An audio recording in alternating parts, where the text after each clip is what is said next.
Aujourd'hui, nous célébrons le 3e dimanche de Carême et nous continuons ainsi notre marche vers Pâques. À cet effet, le passage de Luc au chapitre 13, des versets 1 à 9, aborde la thématique de la conversion à travers l'histoire de 2 événements tragiques et la parabole du figuier stérile. Dans ce passage, Jésus répond à des personnes qui rapportent à son attention des nouvelles des Galiléens dont le sang a été mêlé à celui des sacrifices par Pilate, ainsi qu'un accident où des personnes ont été tuées lorsqu'une tour s'est effondrée. Jésus utilise dans ces événements pour souligner que la souffrance et la tragédie ne sont pas nécessairement des punitions pour des péchés spécifiques.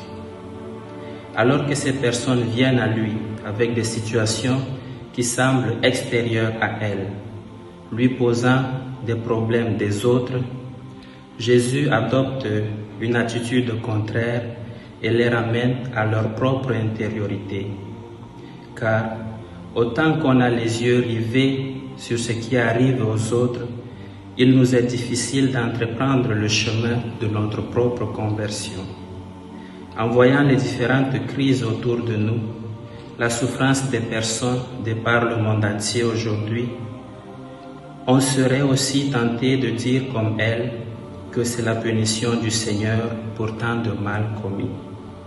Jésus profite donc de la situation pour les rappeler à la repentance en disant qu'à moins qu'ils ne se convertissent, ils périront tous de la même manière.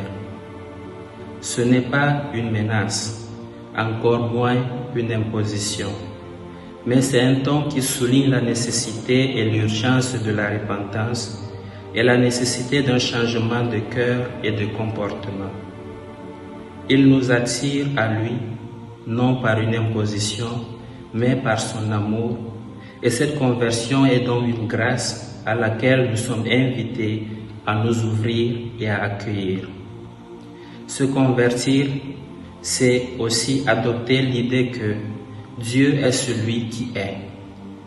Il est présent en celui qui souffre dans la guerre, celui qui souffre de la maladie, qui meurt dans le désert, dans la mer essayant de traverser pour une vie meilleure.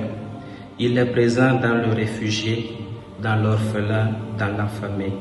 Bref, il est présent en tous.